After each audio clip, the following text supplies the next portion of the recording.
Hello students, Miraj physics point YouTube channel में आपका स्वागत है।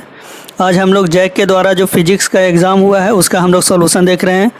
तो क्वेश्चन पेपर बहुत ज़्यादा आसान तो नहीं था और नहीं ज़्यादा डिफ़िकल्ट था। हाँ, 5-6 क्वेश्चन थोड़ा सा मुश्किल हो सकता था आपके लिए, लेकिन क्वेश्चन अच्छा था। थोड़ा सा आपका जी मेन को भी टच किया है इस पेपर में। तो आप लोग ये देख सकते हैं, क्वेश्चन का हम सॉल्यूशन आपको बता रहे हैं। आप लोग मिला लीजिएगा कितना आपका सही होता है और कमेंट करके ज़रूर बताइएगा कि आपका कितना 40 में सही हो रहा है। तो चलिए हम लोग देखते हैं। देखिए, फर्स्ट नंबर क्वेश्चन क्या है, विच of the following force is not fundamental force in nature. तो फंडामेंटल फोर्स जो नेचर में होता है वो 3 तरह का फोर्स होता है, ग्रेविटेशनल फोर्स, इलेक्ट्रोमैग्नेटिक फोर्स और स्ट्रॉन्ग न्यूक्लियर फोर्स। लेकिन टेंशन फोर्स जो है वो फंडामेंटल फोर्स नहीं है, क्योंकि टेंशन फोर्स कब आता है, जब हम लोग लोड देते हैं तो रस्सी में टेंशन फोर्स आता है। तो ये 4 नंबर आपका सही होगा। यहाँ पे टेंशन फोर्स फंडामेंटल फोर्स नहीं है। तो ये भी क्वेश्चन बहुत लोग नहीं कर पाए होंगे, थोड़ा मुश्किल होगा उनके लिए। चलिए हम लोग क्वेश्चन नंबर 2 में देखते हैं, विच of the following relation is correct. तो आइंस्टीन इक्वेशन है E = mc², बहुत फेमस इक्वेशन है ये, E = mc²। तो ऑप्शन नंबर 2 सही हो गया। ऑप्शन नंबर 3 हम लोग देखते हैं, light year is the unit of. Light year किसका यूनिट है, तो लाइट ईयर जो है वो डिस्टेंस का यूनिट होता है। ठीक है, तो ऑप्शन नंबर 1 सही हो गया। क्वेश्चन नंबर 4, 1 AMU होता है, 1 AMU इज इक्वल टू, तो केजी में होता है 1.66 × 10⁻⁻27 kg। तो यहाँ पे आपका ऑप्शन नंबर क्या हो जाएगा, 2 सही होगा, 1.66 × 10⁻27 kg। चलिए question number 5, which of the following physical quantity has neither unit not dimension. ना तो उसके पास यूनिट है, ना ही उसके पास डायमेंशन है। तो ऐसा कौन है यहाँ पे, तो रिलेटिव डेंसिटी। तो रिलेटिव डेंसिटी ऑप्शन नंबर 2 आपका सही होगा। Next question number 6, the area under velocity time graph for a particle is given interval of time represent. तो वेलोसिटी टाइम ग्राफ के अंदर जो एरिया होता है वो किसको रिप्रेजेंट करता है, तो वो रिप्रेजेंट करता है आपका डिस्प्लेसमेंट को। तो ऑप्शन नंबर 4 सही हो गया। क्वेश्चन नंबर 7 देखिए, the motion of the particle is describe by the equation x = at + bt²। जी यहाँ पे इक्वेशन दिया हुआ है और इसका इंस्टेंटेनियस वेलोसिटी निकालने के लिए बोल रहा है कि क्या होगा। तो देखिए इसका सोल्यूशन हम लोग देखते हैं। तो ये देखिए अब सोल्यूशन, हम लोग को वेलोसिटी निकालना है, तभी = क्या हो जाएगा आपका dx/dt। तो dx/dt करेंगे तो क्या होगा, at + bt² का डिफ्रेंसिएशन क्या हो जाएगा, a + 2bt होगा। तो a का वैल्यू कितना है 15 और 2b का वैल्यू 3 और t का वैल्यू 3। तो यहाँ पे क्या हो गया, 15 + 18 करेंगे तो आपका 33 आएगा। तो ऑप्शन नंबर 1 आपका यहाँ पे करेक्ट आंसर होगा। चलिए अब हम लोग नेक्स्ट क्वेश्चन पे चलते हैं। चलिए अब ये नेक्स्ट क्वेश्चन देखिए, क्वेश्चन नंबर 8। अब यहाँ पे ये क्वेश्चन थोड़ा गलत पूछा था और हम भी इसमें थोड़ा सा टाइम हमको भी देना पड़ा, क्योंकि क्वेश्चन का ये गलत स्टेटमेंट दिया था तो हम भी कंफ्यूज थे कि ऐसा कैसे हो सकता है। इसमें क्या बोल रहा है, the body initially at rest is moving with uniform acceleration a, its velocity after n second is v। n second के बाद उसका वेलोसिटी कितना हो रहा है, v हो रहा है।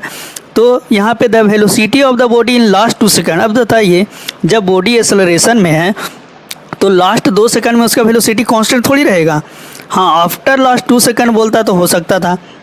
तो यहाँ पे क्या होगा, displacement of the body in last 2 second, ये सही क्वेश्चन होगा, या distance travel by the body in last 2 second. तो ये हम लोग देखिए क्वेश्चन उसी पे है, डिस्प्लेसमेंट पे ही है क्वेश्चन, ऑप्शन भी वैसी का दिया हुआ है। तो ये हम लोग देखिए सॉल्व कैसे करेंगे, ये थोड़ा सा टफ क्वेश्चन था आपके लिए। तो यहाँ पे हम लोग को u = 0 है तो v = u + at हम लोग करेंगे। तो v = u + at किए तो यहाँ पर क्या आ गया, ये n का मतलब n सेकंड में उसका वेलोसिटी कितना हो गया, तो v = n हो गया। तो यहाँ से a का वैल्यू कितना आ गया, v/n। a का हम इसलिए निकालें ताकि आगे हमको आगे पुट करना पड़ेगा, a एक्सेलरेशन निकल गया। उसके बाद n/2 सेकंड पे अगर हमको वेलोसिटी निकालना है तो 0 u + at होता है, a × n के जगह t के जगह पे क्या पुट करेंगे, n-2। तो यहाँ पर v = क्या हो गया, a n-2। अब हम लोग देखते हैं कि n सेकंड में उसके द्वारा तय किया गया दूरी कितना है। तो n सेकंड में तय किया गया दूरी हो गया ½ a n²। यहाँ पे ½ a n² हो गया। n के सेकंड में तय किया गया दूरी ½ a n²। और यहाँ पे n-2 सेकंड में तय किया गया दूरी ½ a n-2 का होल स्क्वायर। ut + ½ at² है तो u का वैल्यू 0 हो गया, तो ½ at² हो गया। अब लास्ट 2 सेकंड में तय किया गया दूरी निकालना है तो क्या करेंगे हम लोग, Sn - Sn - 2 करेंगे। तो Sn - Sn - 2 किए हम लोग। तो जब यहाँ पे हम लोग सॉल्व किए इस तरह से आप लोग पॉज करके सॉल्यूशन को ध्यान से देख सकते हैं। जिनको फुल सॉल्यूशन देखना है तो वो अपना पॉज करके वीडियो को देख लीजिएगा, और जिनको नहीं देखना है वो अपना बढ़ा लीजिएगा वीडियो को। तो यहाँ पे क्या होगा, ए का वैल्यू पुट करना है। तो ए का वैल्यू लास्ट वाला सेकंड लास्ट जो लाइन है उसमें हम लोग ए का वैल्यू जो पुट किए हैं वो यहाँ पे ए का वैल्यू पुट कर दिए हैं। यहाँ पे कन्फ्यूज मत होइएगा कि ये आप कैसे लिख दिए सर डायरेक्ट। तो यहाँ पे हम क्या किए हैं, ये जो ए है इस ए के जगह पे हम लोग पुट किए वी वाई एन। तो ए के जगह पर जब हम वी वाई एन पुट किए 2v into N minus 1/n हो गया। तो यहाँ पे ऑप्शन नंबर कितना हो गया आपका, ऑप्शन नंबर 1 सही है। 2v n माइनस 1/n ये आपका करेक्ट आंसर है। चलिए नेक्स्ट हम लोग देखते हैं 9 number question. The football is kick into the air vertically upward with velocity u। एक फुटबॉल को ऊपर की तरफ फेंका गया u वेलोसिटी से। The velocity of the ball at the highest point. अब ये बताइए ऊपर की तरफ कोई बॉल को फेंकेंगे तो हाईएस्ट पॉइंट पे उसका वेलोसिटी क्या होगा, 0। तो यहाँ पर 9 का आपका सही आंसर क्या होगा, 0। 9 का 3 नंबर ऑप्शन होगा 0, यहाँ पे करेक्ट आंसर होगा 0। चलिए नेक्स्ट क्वेश्चन हम लोग देखते हैं। तो इसमें क्या है, ए एंड बी 2 वेक्टर है तो which of the following is correct. अगर ए और बी 2 वेक्टर है तो इसके लिए क्या सही होगा आपका, तो इसके लिए सही होगा आपका A cross B is not equal to B cross A. A cross B का वैल्यू जो है वो बी क्रॉस ए के बराबर नहीं होता है। तो ऑप्शन नंबर 3 आपका सही हो गया। क्वेश्चन नंबर 11 देखते हैं। तो क्वेश्चन नंबर 11 में क्या कर रहा है आपका, velocity vector and acceleration vector of a body in a uniform circular motion are related at. तो velocity vector and acceleration vector ये दोनों क्या रहता है, एक दूसरे के परपेंडिकुलर होता है। तो ऑप्शन नंबर 2 आपका सही होगा। नेक्स्ट देखिए question number 12।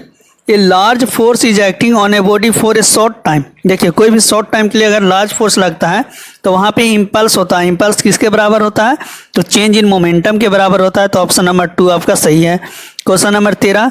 A cell of mass 200 gram is fired by a gun of mass 100 kg. If the muzzle speed of the cell is 80 metre पर second then the recoil speed of the gun is। तो gun का recall speed कितना होगा, तो conservation of momentum से ये question आपका solve होता है। तो देखिए इसका हम लोग सॉल्यूशन हम आपको दिखाते हैं। ये देखिए सॉल्यूशन, यहाँ पे हम लोग कंजर्वेशन ऑफ मोमेंटम से करेंगे। तो 200 ग्राम है उसको केजी में चेंज करने के लिए हम लोग क्या किए, 1000 से डिवाइड किए हैं और इंटू 80 से मल्टीप्लाई किए। वेलोसिटी है दिया हुआ है और इधर 100 भी हो गया, ये तो केजी में ही था आपका। 100 से 100 यहाँ कैंसिल हो गया तो यहाँ पे 16/100 आया, मतलब 0.16 आया आपका आंसर। तो यहाँ पे 0.16 मीटर पर सेकंड में आया, तो सेंटीमीटर में क्या हो जाएगा, 16 सेंटीमीटर पर सेकंड। इसलिए ऑप्शन नंबर 1 सही होगा आपका, 16 सेंटीमीटर पर सेकंड। 16 मीटर पर सेकंड आंसर नहीं होगा, 16 सेंटीमीटर पर सेकंड। ऑप्शन नंबर 1 आपका सही होगा। तो बहुत लोग क्वेश्चन को सही बना करके भी गलत किए होंगे, 4 आंसर दे दिए होंगे। चलिए नेक्स्ट हम लोग देखते हैं। तो क्वेश्चन नंबर 14 देखिए, इसमें क्या करना है, a body is moving under the action of 2 force F1 equal to 2i cap minus 5j cap and Ft equal to 3i cap minus 4j cap. Its velocity will become uniform under a third force F3। अब uniform कहना है यहाँ पे, तो यहाँ पे क्या होगा, नेट फोर्स 0 होना चाहिए। यूनिफॉर्म वेलोसिटी के लिए क्या होना चाहिए, नेट फोर्स 0। तो नेट फोर्स 0 कब होगा, जब तीनों फोर्स का जो सम होगा वो 0 के बराबर होगा। तो F1 और F2 ये दोनों का जब हम सम किए, यहाँ पे F1 और F2 का जब हम सम किए तो ये वैल्यू कितना आया आपका, F1 और F2 का सम, तो -5 यहाँ पे किए तो 5i cap minus 9j cap आया। अब यहाँ पे F3 का वैल्यू हमको करना है ताकि 0 हो जाए, तो इसके लिए क्या करना होगा, -5i cap plus 9j cap को अगर हम ऐड करेंगे तो क्या होगा आपका 0 हो जाएगा, प्लस माइनस यहाँ पे। तो यहाँ पर क्वेश्चन नंबर 4 आपका सही होगा। अब वीडियो को पॉज करके देख लीजिएगा सोल्यूशन जिनको ज़रूरत है। चलिए नेक्स्ट क्वेश्चन देखते हैं। The coefficient of static friction between the box and the train floor is 0.2। तो the maximum acceleration of the train in which box lying on it's floor will remain stationery. तो यहाँ पे pseudo force लगेगा, train आगे जाएगा, ठीक है, तो ट्रेन आगे जाएगा तो फ्रिक्शन पीछे लगेगा वहाँ पे, और स्यूडो फोर्स भी लगेगा उस पर पीछे की तरफ। स्यूडो फोर्स लगेगा तो पीछे की तरफ जाना चाहेगा तो फ्रिक्शन कहाँ लगेगा, आगे की तरफ।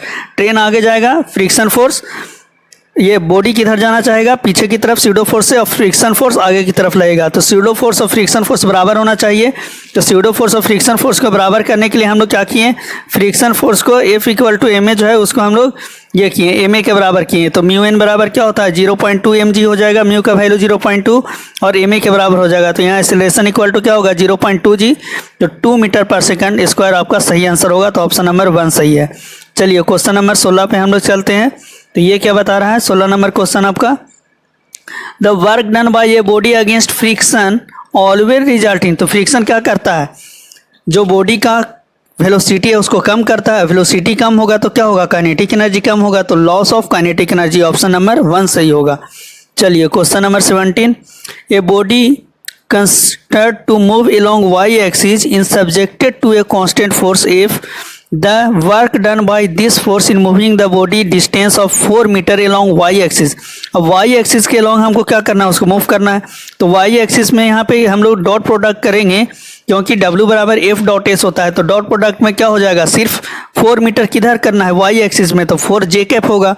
अब जे कैप का जे कैप के साथ ही करेंगे तो 1 होगा, नहीं तो बाकी सबके साथ 0 हो जाता है, तो 4 गुना 8 ये 2 8 जे कैप होगा, तो ऑप्शन नंबर 2 सही होगा। नेक्स्ट क्वेश्चन नंबर 18, ये भी क्वेश्चन थोड़ा टफ था आपके लिए। ए rain drop of mass 1 gram falling from a height of 1 kilometer hits the ground with a speed of 50 meter per second if the resistive force is proportional to the speed of the drop then the work done by the resistive force is। थोड़ा tough था question ये। तो मास 1 ग्राम दिया हुआ है तो 10⁻³ kg हो गया, हाइट 1 किलोमीटर दिया हुआ है तो 1000 मीटर हो गया यहाँ पे हाइट।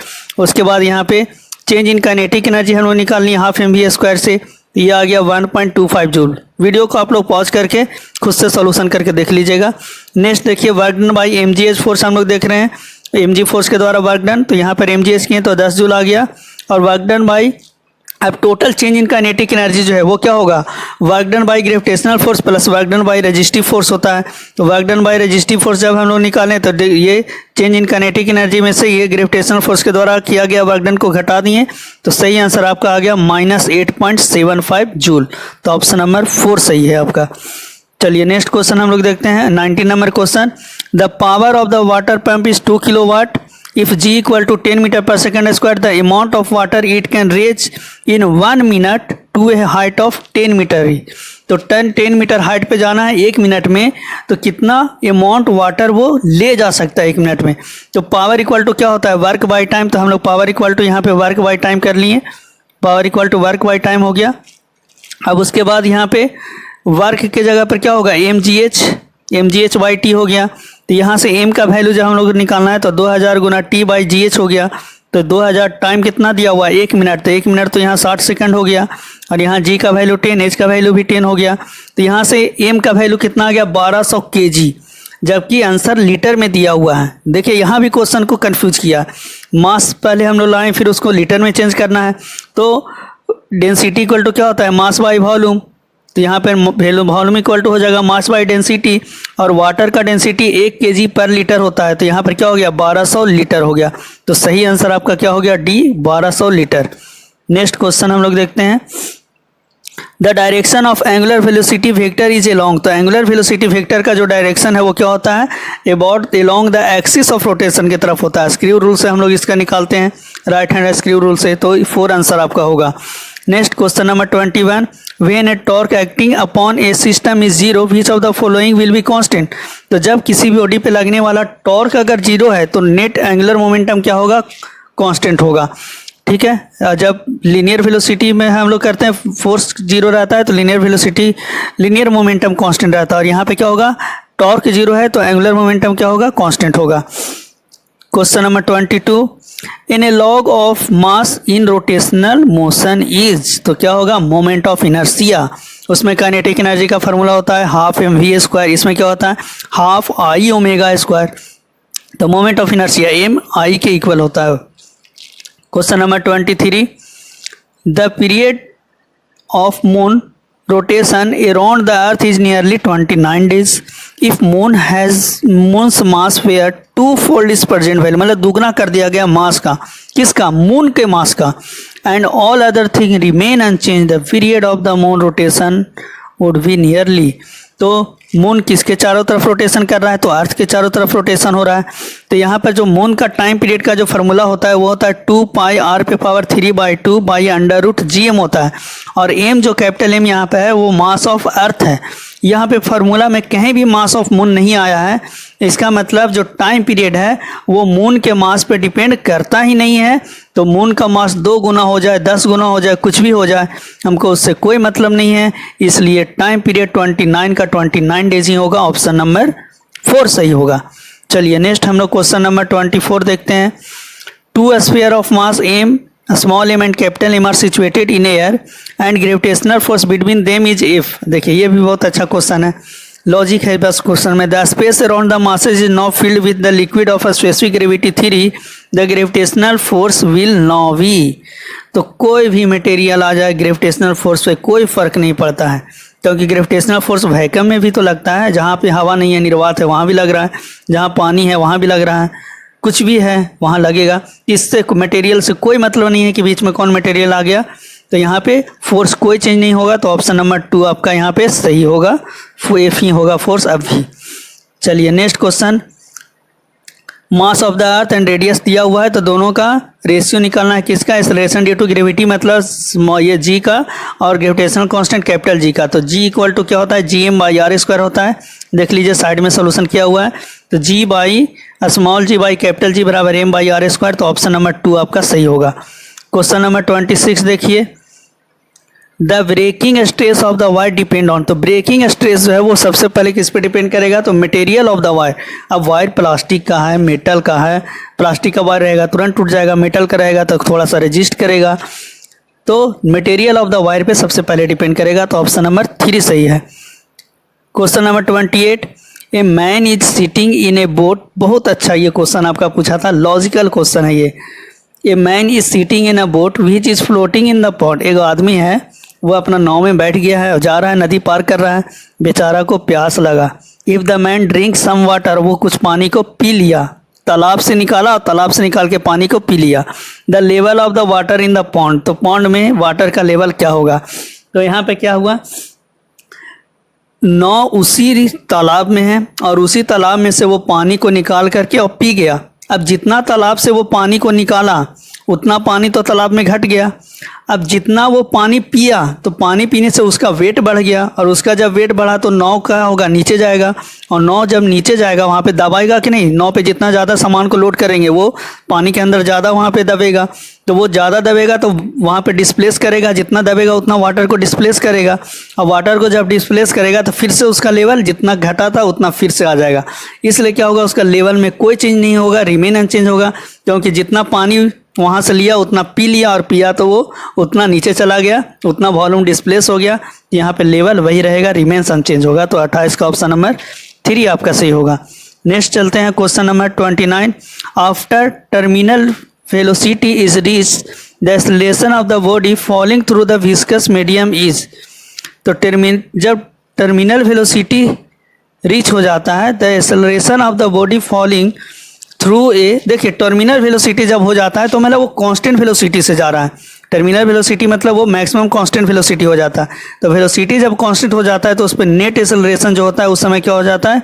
0 हो जाता है। तो ऑप्शन नंबर 1 सही होगा, 29 का 1।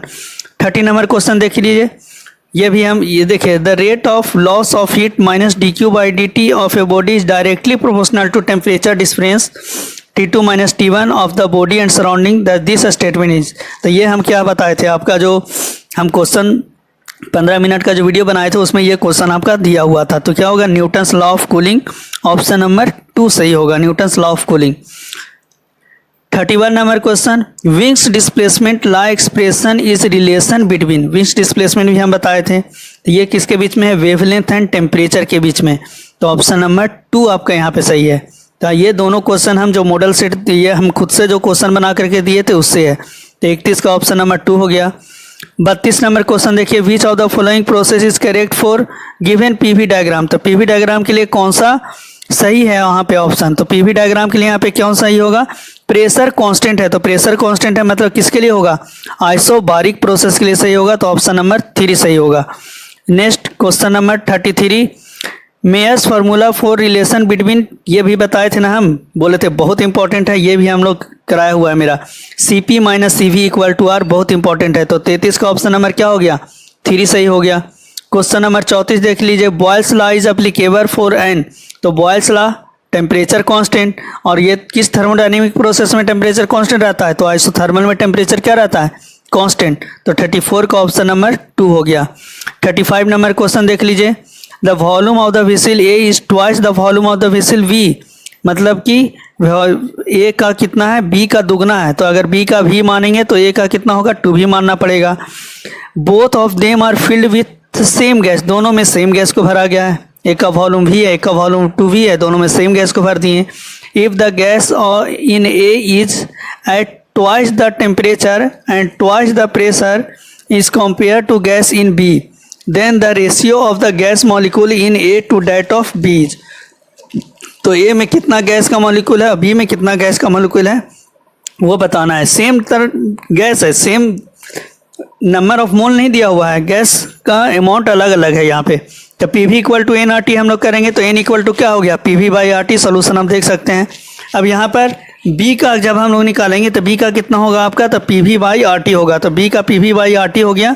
तो यहाँ पे और ए का निकालना है अगर नंबर ऑफ मोल तो क्या होगा, 2p, प्रेशर के जगह पर 2p हो जाएगा, वॉल्यूम के जगह पर 2v हो जाएगा, आर और यहाँ पे टेम्परेचर के जगह पे हो गया 2t। अब इस तरह से यहाँ से हम लोग का क्या आ गया, जब 2 से 2 कैंसिल हो गया तो 2pv बाई आर टी हो गया। तो यहाँ से 2pv बाई जब आर टी हो गया आपका तो यहाँ पे क्या हो गया आपका, जब हम लोग ये किए तो यहाँ पे आपका हो गया 2/1। तो ऑप्शन नंबर क्या हो गया, 2 सही है, 2/1। चलिए नेक्स्ट क्वेश्चन हम लोग देखते हैं। Particle executing simple harmonic motion with amplitude A, the distance travel by the particle in 1 time period. तो 1 टाइम पीरियड में क्या हुआ, पहले वो ए एम्पलीट्यूड ऊपर जाएगा, फिर ए से नीचे आएगा, ठीक है, ए गया फिर नीचे आया, फिर माइनस ए में जाएगा, फिर माइनस ए ऊपर आएगा। तो यहाँ पे डिस्टेंस पूछ रहा है तो यहाँ पे टोटल क्या होगा, 4a हो जाएगा, 2a ऊपर और 2a नीचे, तो टोटल 4a हो जाएगा। तो ऑप्शन नंबर 4 सही है। नेक्स्ट 37 नंबर क्वेश्चन, ये तो डायरेक्ट है आपका फॉर्मूला से है क्वेश्चन।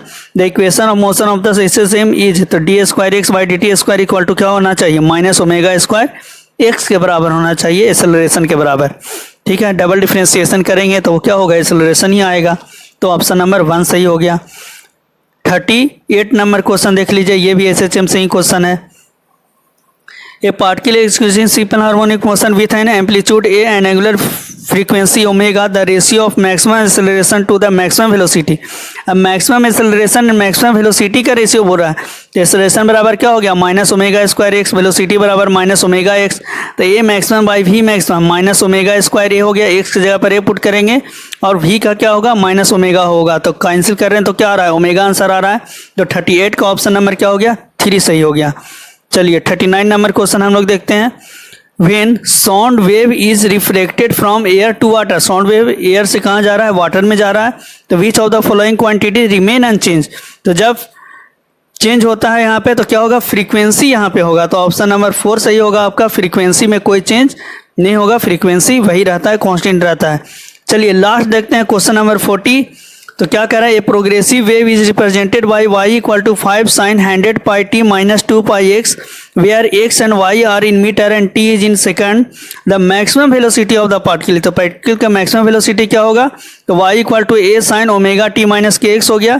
तो maximum velocity v maximum equal to क्या हो जाएगा, ओमेगा a हो जाएगा।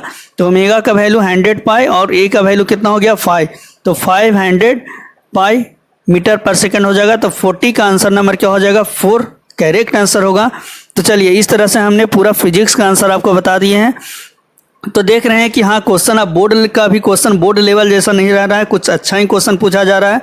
तो आप लोग को 12th के लिए भी इसी तरह से बहुत अच्छा से मेहनत करना होगा, तभी आपका सही मार्क्स फिर से 12th में आ पाएगा। इसलिए आप लोग हमारे YouTube चैनल को सब्सक्राइब नहीं किए तो सब्सक्राइब कर लें। और शाम में हम लाइव क्लास लेते हैं 12th का, तो बेल आइकन को दबा दीजिएगा तो आपको नोटिफिकेशन मिल जाएगा जब हम लाइव क्लास लेंगे तो, ठीक है। और इस पे मेरा व्हाट्सअप नंबर भी यूट्यूब चैनल पे दिया हुआ है, तो आप उस पर मैसेज करके आप लोग व्हाट्सअप ग्रुप में अपना नंबर जुड़वा सकते हैं, ताकि हम आपका पीडीएफ भेजते हैं, नोट्स पीडीएफ भेजते हैं, वो पीडीएफ आपको मिल पाए। यूट्यूब पे आप लोग वीडियो देखने के बाद पीडीएफ भी हमसे ले सकते हैं, ठीक है। Thank you for watching video, और इसे आप लोग शेयर भी जरूर करें, क्योंकि बहुत सारे यूट्यूब चैनल पे गलत सॉल्यूशन भी दिया हुआ है। हमने पूरा करेक्ट सॉल्यूशन आपको बताया है, तो आप लोग ज़रूर इसे मैच करके हमको बताइएगा। Thank you for watching video.